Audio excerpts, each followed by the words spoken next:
Hello again and welcome to another in the series, History of the Development of Jamaican Music. And today we're going to be featuring another of the pioneers in the recording industry. Now, before I proceed, just want to point out that music that I'll be playing, I do not have the rights for, but we need to use this music to tell the story of a great music. Now, most of us are acutely aware of the male dominance in Jamaican music, not only in the early years, but throughout.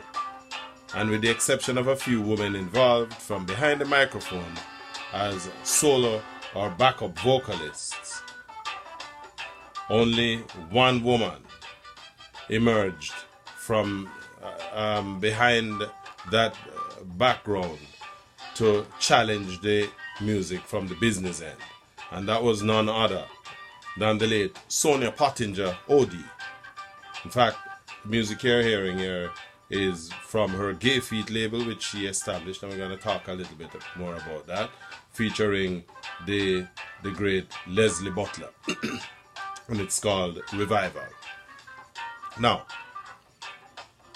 Sonia Pottinger was born Sonia Eloise Durant in the parish of St. Thomas on June 21st, 1931, and she grew up in Kingston, where she attended the St. George's Girls' School as well as the Denhamtown High School in Kingston. She worked as an accountant before marrying Lyndon Pottinger at the tender age of 21. Lyndon himself being a reasonably well-established record producer who had already by that time had a number of hits under his belt. He began recording at his house in 1961, which is before Clement Dodd himself started or opened Studio One, and so he effectively became the first black owner of a recording studio, and he was recording on the Gay Disc label. In 1964, Lyndon sold his production equipment to Duke Reid and left the business. The Pottingers separated in 1965, and Sonia, inspired by her earlier association, followed her instinct and, drawing on the experience she had gained with her husband, established her own shingle. In 1965, at 34 years of age, she had made the full transition into music production on her own, opening her record shop, Tip Top Records, at 37 Orange Street in Kingston. In 1966, Sonia Pottinger had her first taste of recording success when she put out the slow romantic ballad from Joe White and Chuck, which was entitled Every Night, and I'm going to give you a little taste of that here. This was recorded at Federal Recording Studios, and here is Joe White and Chuck rather, Every Night.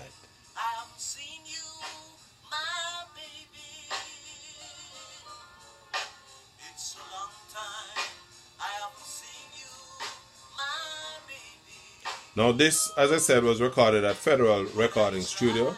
It became a massive hit, and it rode on the Jamaican charts for months, and in the process attracted Sonia her first major award.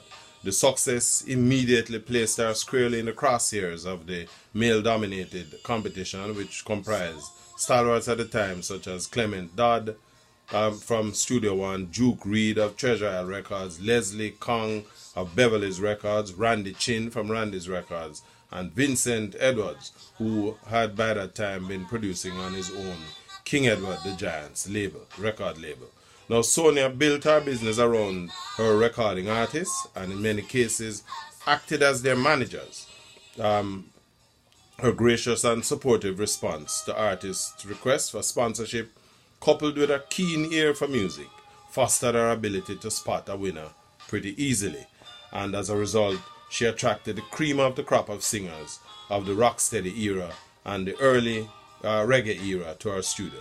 As the rocksteady era developed, though, so too did Sonia Pottinger as a producer, with a solid reputation on Jamaica's youthful music scene.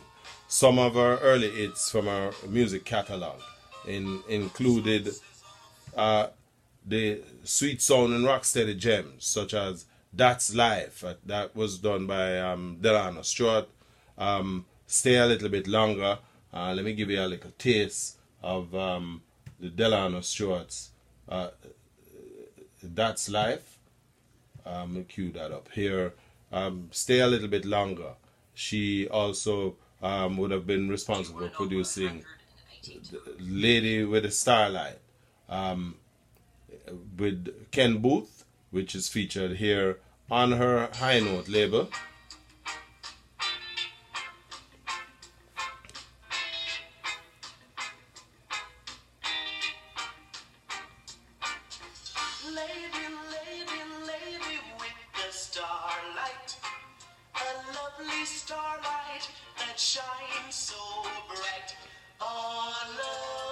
She did a number of hits with not only Ken Booth, but with the young melodians at the time, led by the inimitable, the late Brent Dow.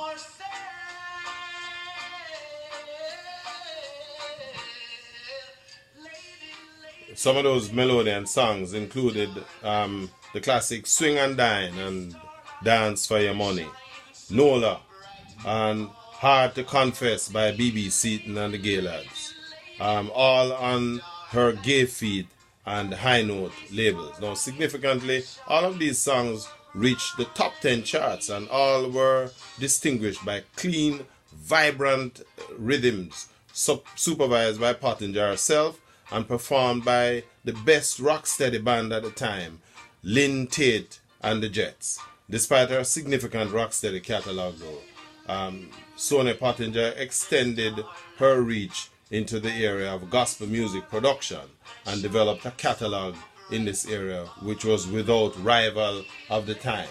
The listeners who are familiar with Jamaican music may be familiar with one of the big names of the time in the gospel business, a man named Otis Wright. And I'm going to give you a little taste of Otis Wright here singing The Man from Galilee.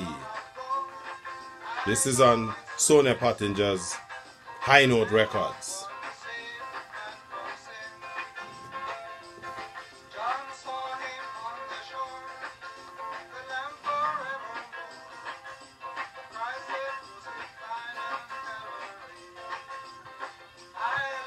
Now, in addition to songs like That Man from Galilee, she would have under her belt another big hit in the religious category called Home Once More, also by Otis Wright, Someday, and Turn Your Radio On by Claudel Clark, and The Comforter of Come by Alton and Otis.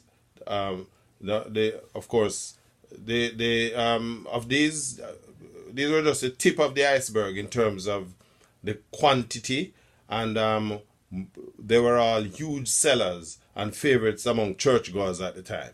In 1974, though, she bought the Treasure Eye label from longtime friend Duke Reid shortly before his death, only to be challenged for the rights of the label's recordings by the Jamaica Recording and Publishing Studio Limited, the company created by Reid's rival Clement Dodd. Reid's son Anthony and his company Treasure Isle Records International Limited, and Edward Bonny Lee.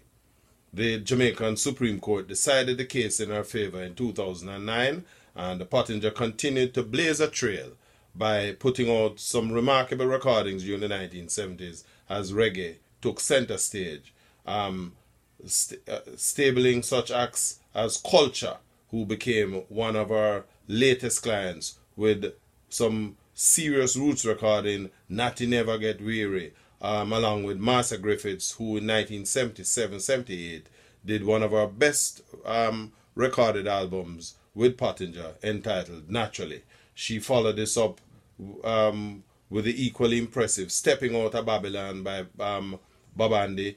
She recorded U-Roy and Big Youth, and also produced albums along with Winston Samuels, Denroy Wilson, Alton Ellis, the Ethiopians, the Conquerors, and others who were recorded. She was recording up to the mid-1980s when she retired from music production. Just to give you another little taste here of Pottinger's extensive hit coming out of the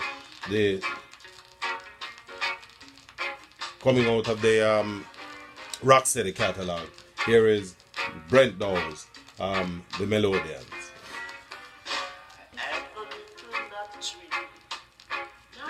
This, folks, is just to give you a picture of the power of Jamaican music in that 1960s, 1970s era, and just to make it clear that although from a gender perspective the industry was dominated by men, the women were having their own, getting a little taste of the music themselves, and Sonia Pottinger stand head and shoulders in that regard.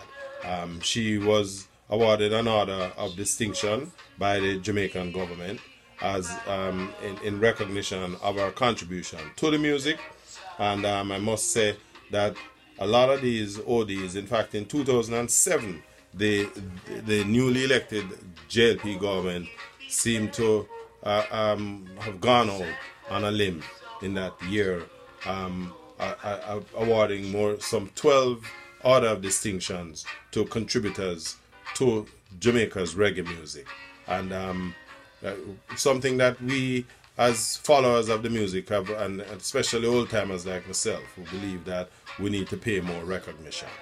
I hope you enjoyed this little presentation here today, and if you did, I'm going to invite you to subscribe to my YouTube channel.